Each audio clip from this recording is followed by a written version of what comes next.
గూఢచారి 007, గూఢచారి 116, గూఢచారి 117, అట్లాగే James bond, ఇట్లాంటివన్నీ చూసాం సినిమాలు.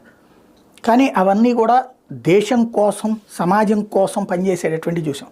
కానీ ఇప్పుడు గూఢచారులు రాజకీయ పార్టీల కార్యకర్తల్లాగా పనిచేస్తూ ప్రత్యర్థి రాజకీయ పార్టీల నాయకుల యొక్క వ్యక్తిగత బలహీనతల్ని పసిగట్టి వాళ్ళకు సంబంధించిన లోపాలతో అధికార పక్షం వాళ్ళు వాళ్ళని బ్లాక్మెయిల్ చేయడానికి ఉపయోగపడుతున్నారు వీళ్ళు.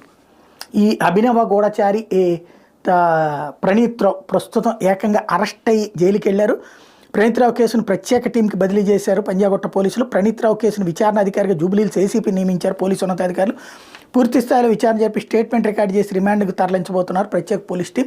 తద్వారా కేసీఆర్ ఎంతమందికి సంబంధించి మోసం చేశారు అన్నది తెలుస్తుంది. అంటే ఏం తెలియదు, ఆయన పోలీసే కాబట్టి ఆయన ఎవరు ఏం నోటి విప్పి చెప్పించలేరు, కోర్టుకు సబ్మిట్ చేయడం వరకే జరుగుతుంది.